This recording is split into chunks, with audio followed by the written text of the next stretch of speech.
Hi everybody, it's Tamara from Eyes, and I have a really fun and quick and easy project for us to do today that will not only get rid of some of your book pages, but also some of your junk mail that you probably collect if you're a junk journaler. So this is the basic idea here, and this one is made with double-sided scrapbooking paper. And I'll show you the basic idea on a journal here. Let's just find a page you can put it on. And just slips right over top, just like that. Or with some of the other ones that we're going to do today, it could sit on the side like that too. And it's just a nice little place marker basically. And super easy to make. So I made some earlier today. This one was with some pages from a embroidery or cross-stitching book. You can see. And then I also, on this one, I don't know if you can tell, I used my, oh, my hands are all dirty from the ink. I used my scallop scissors on the edges on that one, and then I did one, I'm going to be working on a travel journal soon, so I did one with an atlas, and then this one will also go in my travel journal. So it's book pages, but I used a little travel sticker, and then what else do we have here? Got this one that is, this is dictionary pages, and then just a big pretty sticker on top, and then here's another one. It's a book page, and then just a nice sticker on the top because I need to do a nature journal too. Got a lot on my list of things to do. So this is going to be fun. So this one I used some long skinny junk mail pamphlets that I have. And then I was looking through my stash of junk mail and things that I've collected, and I saw these, they're sort of like paint chips. So they're a little bigger and, well, they're about the same width, but they're a little longer. So I could cut them off, but I think I'm just going to leave them this length. I like them like that. I like the rounded corners on them. So we'll just use that. So I'm going to grab some book pages here, and we'll just get to work. The first step is just to cover whatever it is that you're using as your base. And I'm just using my trusty old glue stick, and make sure you get all over the whole entire thing because we will be making some cuts. And make sure your page is going to cover it all. Okay, where's my brayer? Just make sure that's down really, really nicely. And I think what I'm going to do is I'm going to cut this while I can still see that edge.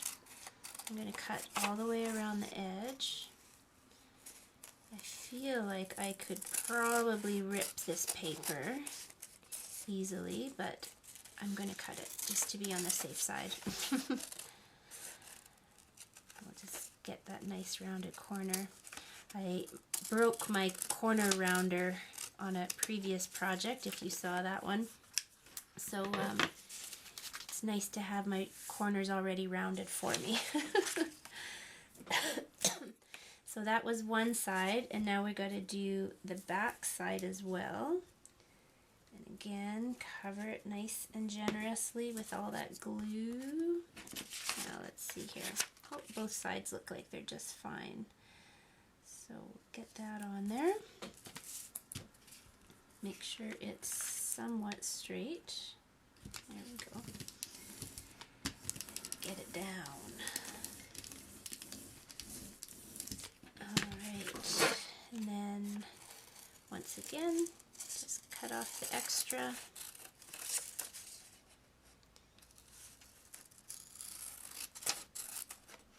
Oops, I don't don't know if you can hear the wind outside my window. It is a very blustery day today in Saskatchewan, and there's a little bit of snow on the ground, and I guess it has to come sooner or later, but and this is about the time of the year we seem to get it these days. I remember when I was a little girl, we never used to get snow until November, I don't think. Once in a while we get it at Halloween, but not very often. But it seems like nowadays, every year we get it before Halloween. So that's a big, I think, a big red flag in terms of the environment, but we won't go there. Let's see here. So I will cover those other two up in a little bit, but your next step is going to be just to ink all your edges nice and heavily, whatever color it is you like to use. And this is why my hands are so dirty today, because I was inking things up earlier. And I think the glue also helps. It gets some of the ink off the page onto your hands, so gotta be careful. There we go, all the way around the edge. Okay, so now if you have a ruler like this is a quilting ruler. This is a really handy project to use it on because you can see right through the ruler and it'll help you to mark everything. If you don't, just use a regular ruler and you can mark it out with a pencil before you go in and cut. But this helps you do it all in one go. So I'm going to start about a ½ inch from the top, and I'm going to be a ½ inch in, and I'm going to stop.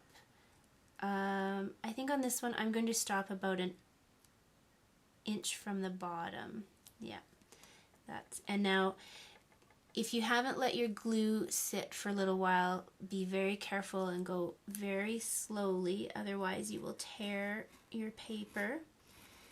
Don't ask me how I know that, I just do. Okay, so I'm going to stop about an inch there. And it might take more than one pass because you're going through several layers of paper. And this one I didn't go all the way through. So try that again. Oh, and my paper's tearing a tiny bit.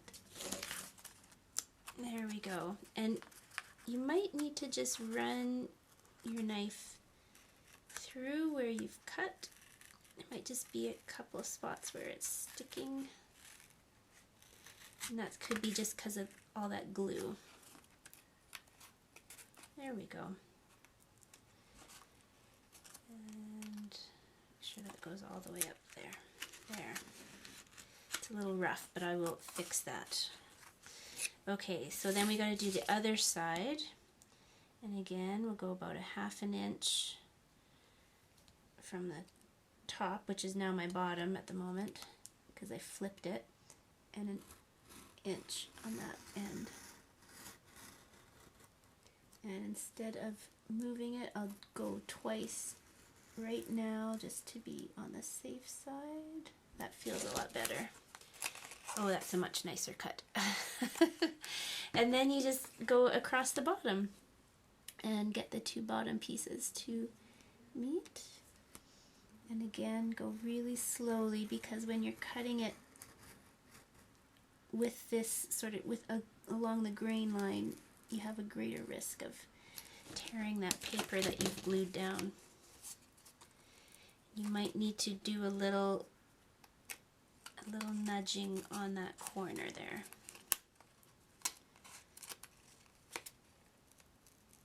There we go. There we go. All right. So this is what we have so far. And so let's see here. I'm going to take an extra piece of paper. you can just put an extra piece of paper underneath if you want to ink these inside edges. You can just sort of pull this up and ink around, but this is much, much faster. And I think it might have been the Paper Outpost, might have been where I saw this little trick. And it's so handy, so much faster to do it this way. You have that inside edge you want to ink. There we go. There we go. So now you can see that piece in the center. So now we are going to decorate, the fun part. Let's see, what do I have here? I've been doing lots of fussy cutting lately, so I've got all kinds of images I can use, and I've got some great big ones here, so I think I'm going to see if I have something that will fit. Not too big. Some of these are too big. Let's see here. Oh, that's nice. I think that'll work. That's a bird. So I think before I put that down, I'm going to ink around the edges of the bird too.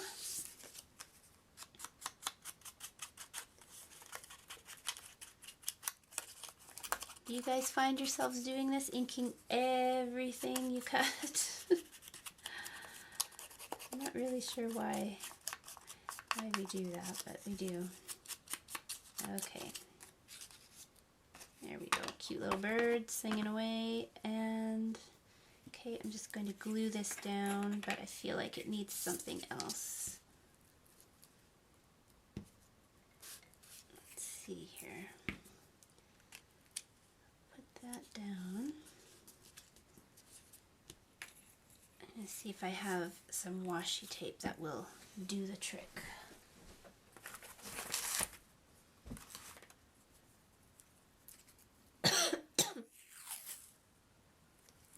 Okay, we'll try this.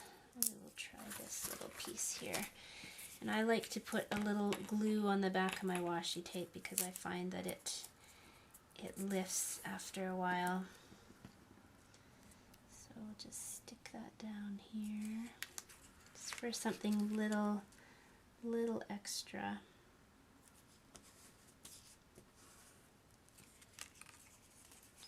And I just need to rip a little bit off the edges.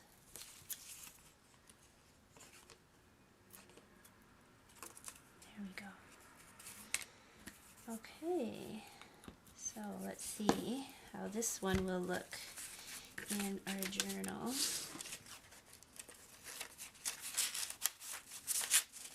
Ooh, I like that. It's nice and big. It sticks out the top a little bit. So this one, of course, my journal's too narrow for me to do it on the side, but it fits perfectly this way. And that can move around as I move through my journal. And then the back, oh, the back's nice too. I could even use that as sort of a frame for something. So there we go. I'm going to do the other two, and I will show you some other ideas and show them all together. So I'll be right back. Okay, I've got two more all inked and cut and ready to go, and I pulled out these napkins out of my stash. These are from H&M. There aren't very many H&Ms that have a home decor section, but there's one in Edmonton that does, and I got these for $3, and they are lovely. So I excuse me, I like to cut them up and use them, and I think instead of the trusty old glue stick, I'm going to use some Mod Podge, and if we're going to use Mod Podge, we might as well go all the way and use Sparkle Mod Podge, I think. So let's see here, hopefully. Oh, it's a little goopy. Haven't used it in a while. So I'm going to Mod Podge the whole entire thing because we want the sparkle to show too, right? And then this is just easier when you're laying down napkins. So you put the Mod Podge on, and then you can put the Mod Podge on right over top as well, and that seals it all in. And the nice thing with the napkins is that the book page is going to, you're still going to be able to see right through, and it gives a really nice effect. So don't forget those sides, because you want them to be sparkly too. If you're not using Sparkle Mod Podge, you still want it to be consistent, and like once you put even just the regular Mod Podge on, it'll have a bit of a sheen to it. So you want to do the whole entire thing. Let's see here. So I'll put this one down here at the bottom. I have used, sometimes I use my glue stick with my napkins, but this is so much easier. And the sparkles are a little bit addicting. There we go. Of course, we got to have at least a butterfly on at least one of them, right? And you just want to give it a little push to make sure you're not gluing shut the flap, right? So we'll let that one dry, and then got one more here. Exact same idea. And the Mod Podge will give it just a little bit more body as well. It's going to be sticky for a while, so just let it dry. And then it'll give it just that little bit more, it's one more layer, right, to add. Okay, so this one, I think we're going to go like that. Stick it on. Oh, it's going to be pretty. And a little. And it's okay if the images overlap as well. That's a nice effect too.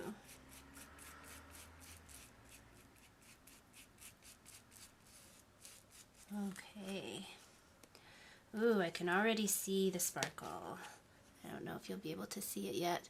I'm going to let this dry, and I will come back and I'll show you the finished result of all of them. So I'll be right back. Okay, I'm back. My table is a little messier, and there's a little more snow outside, unfortunately. But I let my tags dry overnight with the Sparkle Mod Podge on them. And we'll see, I don't know if you can see that, it's so pretty when the light catches it.